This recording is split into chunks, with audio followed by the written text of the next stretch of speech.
Sœurs et frères, salutations fraternelles au nom de notre Seigneur Jésus-Christ. Je suis encore dans la joie de vous retrouver aujourd'hui sur votre chaîne préférée CB TV Grâce. Je prie le Saint-Esprit de Dieu, qui est notre enseignant, notre éducateur, à prendre place sur tout ce que nous allons partager aujourd'hui. Je voulais d'abord vous inviter, frères et sœurs, à soutenir un frère, un papa, un tonton, un grand frère, un papy, pour certains.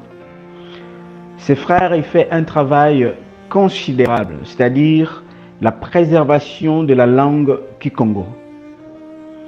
Donc, si vous voulez bien soutenir ces frères, vous pouvez le trouver sur YouTube au nom de Panzu Abilio. C'est-à-dire que si vous avez perdu le vocabulaire en Kikongo, il est prêt à vous aider. Et si vous êtes intéressé aussi à apprendre cette langue Kikongo, il est là, disponible pour vous aider. Donc, sans plus tarder, on va rentrer dans notre sujet de partage d'aujourd'hui. Aujourd'hui, nous allons parler d'un sujet qui est basé dans le livre de Genèse, chapitre 14, qu'on va étudier un petit peu aujourd'hui. Je vais survoler plutôt, et puis, si le Seigneur le permet, un jour, on entrera vraiment dans la profondeur de ces chapitres. Alors, notre partage démarre par une question. Est-ce que la dîme d'Abraham est-elle perpétuelle? C'est une question. Donc, moi je dis non. La réponse est non. Je l'ai dit avec certitude, d'une manière irréversible, c'est-à-dire inchangeable. Notre père de la foi, Abraham, a bien donné la dîme, mais il l'a donnée une seule fois durant toute son existence. En effet, cette dernière ne deviendra jamais, en aucun cas, perpétuelle. Cependant, la dîme dite, la dîme d'Abraham, est devenue aujourd'hui un refuge de loups ravisseurs, de paresseux, de feignants de la société. Frères et sœurs, je dis à ces paresseux, à ces feignants de la société, s'ils ne se repentent pas, leur ruine, leur dégradation sera soudaine. Car la Bible dit la vérité. On ne se moque pas de Dieu. Galates 6, 7. Le fait que les autres types de dîmes aujourd'hui, dans la nouvelle alliance, soient dénoncés par une nouvelle armée que le Seigneur est en train de susciter dans toutes les extrémités de la terre, la race de vipères trouve refuge sur la dîme d'Abraham. Je le dis bien, je répète, Dieu a suscité une nouvelle armée. Il est en train, il continue à susciter des hommes et des femmes un peu partout dans le monde qui dénoncent les autres types de dîmes utilisés aujourd'hui dans la nouvelle alliance par de loups ravisseurs, de paresseux, de feignants de la société. Le fait que cela soit dénoncé, il se réfugie aujourd'hui sur la dîme d'Abraham, en disant que si notre père de la foi a donné la dîme, à combien plus forte raison nous ne donnerons pas la dîme? Ce n'est que le mensonge. Sœurs et frères fidèles des églises, vous n'êtes pas quand même des abrutis. Vous n'êtes pas quand même des imbéciles, frères et sœurs. Réfléchissez un peu. Posez-vous la question. Dans quelle période Abraham a-t-il donné la dîme? De quelle dîme s'agit-il? Et quelle est la raison principale de cette dîme? Et qu'est-ce qu'Abraham a gardé pour lui? La réponse numéro 1, la dîme que notre Père de la foi a donnée se situe dans la période avant la loi, à savoir 900 ans séparent Abraham et Moïse. Donc, il a donné avant la loi mosaïque, à savoir 900 ans d'écart séparent Abraham et Moïse.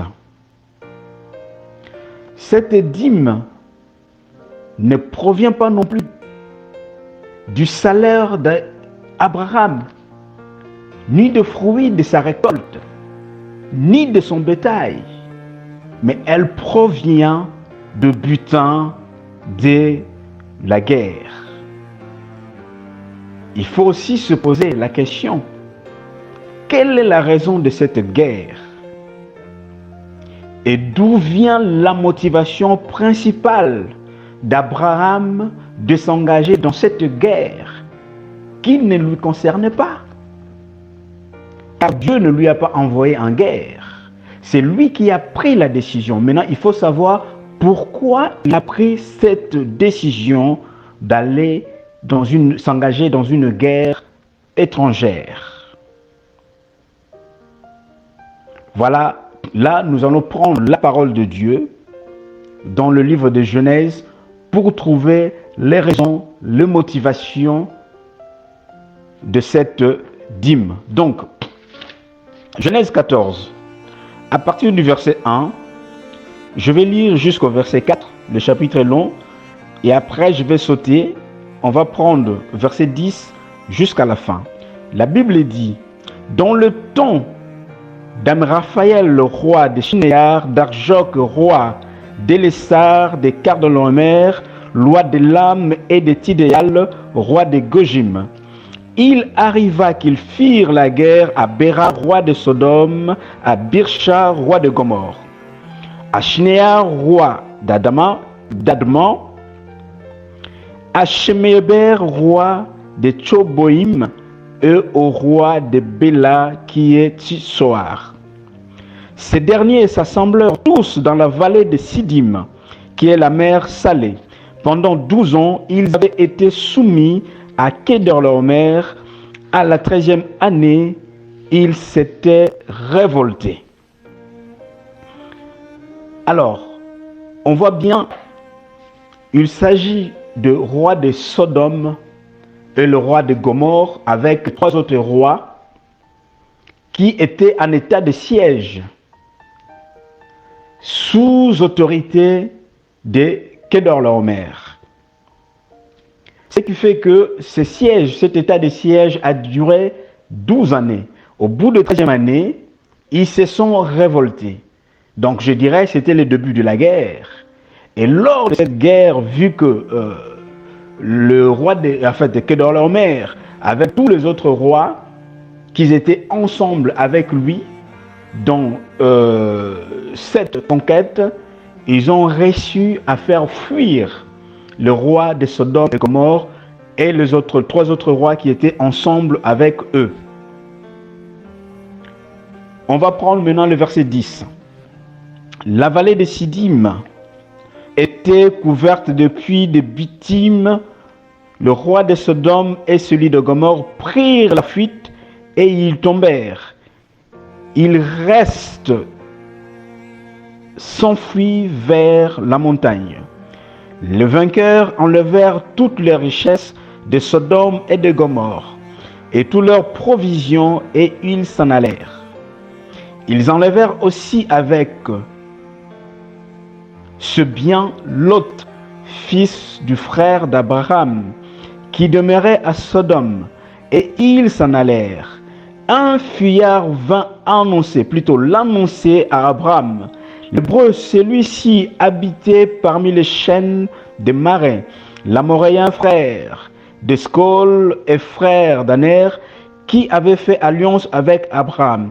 Dès qu'Abraham y apprit que son frère avait été fait prisonnier, il arma 318 de ses plus braves serviteurs nés dans sa maison, et il poursuivit le roi jusqu'à Dan. Il divisa sa troupe pour les attaquer de nuit. Lui et ses serviteurs, il le battit et le poursuivit jusqu'à Shoba, qui est à la gauche de Damas. Il ramena toutes les richesses et il ramena aussi Lot, son frère, avec ce bien, avec de femmes et le peuple. Voilà la raison principale qui a motivé Abraham d'aller dans cette guerre, parce qu'il y avait Lot, c'est-à-dire son neveu, qui était pris en otage avec tous ses biens. Quand Abraham a appris cela, la Bible dit bien, au verset 13, qu'un fuyard est parti voir Abraham pour dire que son neveu était enlevé. C'est alors qu'Abraham a pris la décision d'armer ses serviteurs pour aller combattre Kedorlaomer. Et quand il est parti combattre Kedorlaomer, donc Abraham a gagné cette guerre. Et en gagnant cette guerre, il a récupéré le bitan, c'est-à-dire toutes les richesses que ce roi-là avait. Ils avaient laissé tout cela en abandon. Au verset 17, après qu'Abraham fut revenu vainqueur de Kedorlaomer et de rois qui étaient avec lui, le roi de Sodome sortit à sa rencontre dans la vallée de Chavé, qui est la vallée du roi. Melchisedec, roi de Salem, fit apporter du pain et du vin. Il était sacrificateur du Dieu très haut. Il bénit Abraham et dit: béni soit Abraham, paix par le Dieu très haut, maître du ciel et de la terre. Béni soit le Dieu très haut qui a livré tes ennemis entre tes mains. Et Abraham lui donna la dîme de tout. Donc on voit bien la dîme que Abraham a donnée, c'était le butin de la guerre. Ce n'était pas le fruit de son travail. Comme on dit, quand on fait un travail, on a un salaire. En contrepartie, nous avons le salaire par rapport au travail fourni. Mais là, c'était la guerre. Il est parti combattre Kedorlaomer. D'abord, la raison principale, c'était de libérer Lot. Et quand il a libéré Lot, ce roi-là ont fui, ont laissé toutes les richesses et il a récupéré ce butin. Et c'est dans ce butin qu'il a tiré un dixième de ce butin et qu'il a donné à Melchisedec, qui est la représentation de notre Seigneur Jésus-Christ sur terre. Il y a un contraste là-dessus. Nous allons voir, avant qu'Abraham décide de donner la dîme à Melchisedec, ce Melchisedec qui est venu en premier voir Abraham. Au verset 18, il a fait apporter du pain et du vin à Abraham.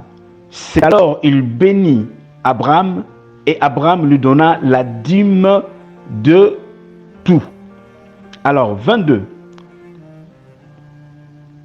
Le roi de Sodome dit à Abraham: donne-moi les personnes et prends pour toi les richesses. Abraham répondit au roi de Sodome: je lève la main vers l'Éternel, le Dieu le très haut, maître du ciel et de la terre, je ne prendrai rien de tout ce qui est à toi, pas même un fil ni un cordon, des souliers, afin que tu ne dises pas: j'ai enrichi Abraham, rien pour moi. Vous voyez bien, quand Abraham a donné la dîme, c'est-à-dire il y a eu l'apparition de rois de Sodome et Gomorrhe, parce qu'ils sont venus aussi encourager Abraham par rapport à la victoire de cette guerre. Donc, une fois qu'Abraham a donné la dîme, c'est-à-dire donc le roi de Sodome et Gomorrhe, pour remercier Abraham, il a demandé, je reprends, Abraham répondit au roi de Sodome et Gomorrhe, je lève la main vers l'Éternel, Dieu très haut, Maître du ciel et de la terre, je ne prendrai rien de tout ce qui est à toi. Donc c'est-à-dire qu'il a proposé à Abraham des richesses, mais Abraham a dit qu'il ne prendra rien de ce butin, parce que ça ne lui appartient pas. Ce n'est pas à lui. Même un cordon de soulier, vous voyez, hein, il minimise même, vous voyez, même un cordon qui ne peut représenter rien, il dit qu'il ne prendra pas parce que ça ne lui appartient pas. La seule chose qu'Abraham a dit, donc, c'est que le militaire, son armée a mangé pendant le temps de la guerre, ça suffit. C'est-à-dire qu'il n'a rien pris là-dessus. 24, seulement ce qu'ont mangé le jeune Jean et la part des hommes qui ont marché avec moi, Aner, Skol et Maré, eux, ils prendront leur part. Donc, c'est-à-dire que Abraham n'a rien du tout pris, seulement ce que ces militaires ont mangé pendant les temps de guerre et les 3 collaborateurs qui étaient avec lui, c'est à eux qu'il a demandé au roi de Sodome et Gomorrhe de donner quelque chose. Donc, cette dîme n'est pas perpétuelle. Il a été donné une fois pour toutes. Si on lit toute l'histoire d'Abraham, on va voir aucun autre endroit durant son existence, Abraham a pratiqué la dîme. Ce n'était pas quotidienne, ce n'était pas hebdomadaire, ce n'était pas mensuel, ce n'était pas non plus annuel, raison pour laquelle la dîme d'Abraham, qui est devenue le refuge des loups ravisseurs, de paresseux, de feignants de la société, elle n'est pas perpétuelle. Que personne ne vous trompe, que si notre Père de la foi a donné la dîme, vous aussi vous devez donner la dîme. Hors de question, frères et sœurs, soyez éveillés, soyez prudents comme le serpent, que personne ne vous trompe. Voilà, que mon Seigneur, le Dieu de gloire, le roi de rois, vous bénisse. À très bientôt. Combien, 17?